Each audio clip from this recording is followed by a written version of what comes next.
there's a way that you can get better security and better usability and get rid of your passwords. I did a video on this, in fact, recently, and there were a lot of questions, and I'm going to address those questions. The number one question in particular about what happens if I lose my device. I'm going to cover that and 4 others in this video. So the first one, what if I lose my device? Well, it turns out the way Passkeys work in this Fido standard that I talked about in the video is that you keep a private key on your device and you unlock that and access that through a biometric like your face or your finger or something like that. So it stays there. That was the idea. If you lose the device, then you lose that private key, the secret that you need. However, there are ways. I'll ask you, if you lose your password today, how do you recover that? In fact, most websites have an ability to do account recovery of some sort or another. You can either go back into the site and answer a set of secret questions, and yes, most of the time they're lousy. They don't have to be. There could be good secret questions. The credit bureaus have been doing that for years, where they base it on information they know about you already, as opposed to you choosing answers to trivial things like your mother's maiden name. So there are ways to do that. So what happens if you lose your device? It's the same thing in essence as what happens if I lose my password. It's not a dramatically different kind of case. We have account recovery capabilities. Related to this also then, so that's the first one, related is what if I have multiple devices I want to log in from? So I'd like to be able to log in not only from my phone, but from my laptop, from my tablet, and this sort of thing. Well, what do you do in that case? Well, there's also the ability to synchronize. So in the video, I talked about that you would keep the private key on the device, and you can. However, if you want to, there are secure synchronization capabilities where you put this in a cloud, and therefore all of your systems, let's say your phone, your tablet, your laptop, and they all synchronize up to a cloud. And therefore, that private key is shared across all of these in a secure way. How is it done in a secure way? Well, you can go into the details of how that happens, but these sessions are authenticated and they're encrypted as well. So that way, you can actually use this across multiple devices if you choose to enable that. That's not something that's required, but if you're concerned about this, you do in fact have an option. Also, sometimes related to this, people will ask, well, what if I want to go do this on a public terminal at a friend's house, something like that? I'm just going to say, my personal opinion is don't. If you don't control the system that you're logging into and you don't control its security, you should assume everything you type on it is public information. Why? Because there could be malware on that system that copies every single keystroke that you make and then sends that off to a bad guy. And you say, but I trust my friend, I'm using their system. It's not about trusting your friend. It's about trusting that the security on their system is good. So if you don't control the security, assume everything you type on that system is generally available to the world. So I'm going to say that's a bad idea in general. But here we've answered if the device is lost and if I have multiple devices. Another question that came up a lot was this business about, isn't this really just SSH, the secure shell, or PGP, or TLS, or SSL, or any of those kind of things? Well, I'm going to say it's not just. It's a particular application of some underlying technologies that are in there. For instance, is an electric vehicle just an electric motor? No. We could use an electric motor to be a fan. We could use it to be a clothes washer. We could use it to be in a particular application as an electric vehicle. What we're talking about underneath all of this is PKI, public key infrastructure. So in that sense, what I described is not new. PKI has been around for a long time. And these standards have been around for a long time. However, what they tend to do is different. So for instance, if we're looking at something like SSH, we've got a user here and a web server that they're trying to log into, or more likely, it's any kind of server that they need to log into.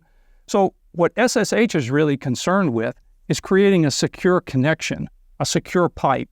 This is a VPN type technology. So in other words, the emphasis here is on confidentiality. It's on data privacy, is another way to look at it. Now, if we look at something like Fido, which is the standard I talked about to replace the passwords with passkeys, now we're looking at something different. Now we're just looking at a way for this user to log into this website and give them a key. They give that information, and that's how they get logged into it. Now, they're not actually sending their private key, they're sending a pass key. So they keep the information that's sensitive on their system. It's never exchanged. So there we go. We've addressed the first 3 of these. Now let's take a look at a few more. Some people say, really, what's the problem with passwords? I like my passwords. I'm just going to stick with those. Well, what's the problem with passwords?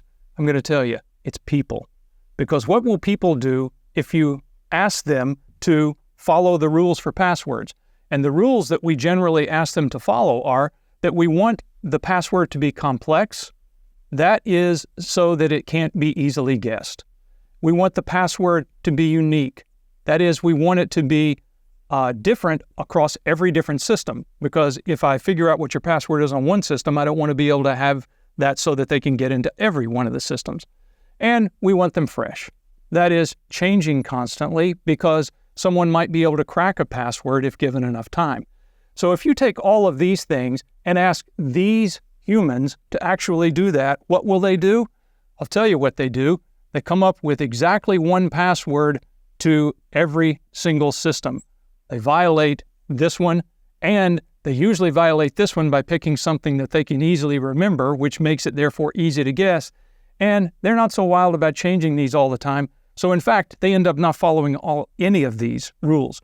Most people, that's what happens. So understand at the end of this system, there's always a human, and what the human does and their behavior matters. So that's one of the big problems with passwords right off the bat, and that's people. Now, some other people say, oh, but don't you know about password managers? These things are really great, and they are. In fact, I've been using password managers for more than 20 years, and I think they are great. But let's talk about what are some of the issues that could happen here.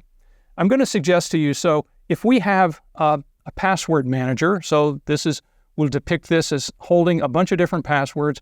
We have a user here, and the user then goes and retrieves a password from the password manager, and that's locked either by a biometric or through a very strong password, we hope. And then they send that off to all the different sites that they need to log into. So that's the general flow of the way a password manager works. That's great. However, guess what? What if this is not the real website that we think it is? What if this is a phished website? That is, this guy has been tricked into sending his password to a place that it's not supposed to be. Then this password, once it's on the bad guy's system, can be reused. And again, if they have not chosen good passwords, it could get them into a lot of different systems.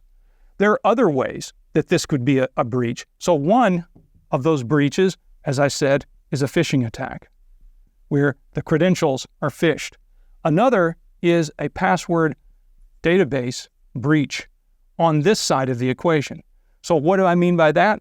Over here, these websites maintain a database of hashed passwords. In other words, it's a one-way encryption of your password. If someone gets into this and takes those passwords offline, they may be able to crack those and come out with what is the actual password if given enough time. And if they're able to attack it here, then that password can be reused. And again, in a lot of cases, the people will have the same passwords across multiples of these systems. I'm going to suggest to you, as long as a password exists, it's vulnerable. So in other words, a better system, and this is the way Fido does it, is the secret is not sent.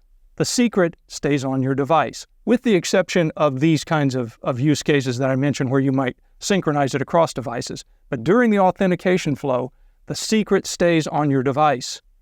In the case of a password, the secret goes across the internet and is stored somewhere else. So now there's another copy of it.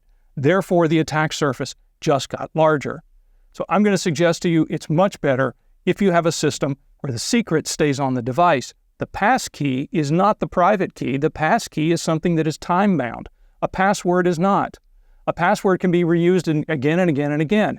A pass key cannot. So again, we've reduced the attack surface with a Fido pass key. And by the way, in the end of all of this, it's really not about Fido versus password managers.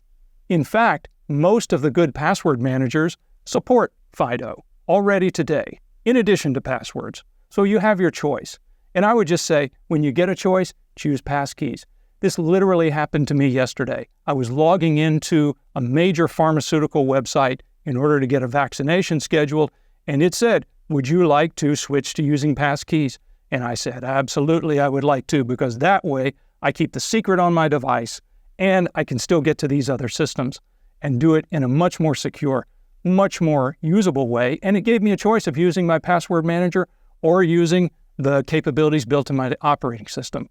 Over 250 organizations are members of the Fido Alliance, so you're going to see this start rolling out more and more. Don't be scared off by Passkeys. They're a better alternative. The dog ate my password, somebody said. Well, if that dog is Fido, as in the Fido Alliance, that's a good thing. Thanks for watching. If you found this video interesting and would like to learn more about cybersecurity, please remember to hit like and subscribe to this channel.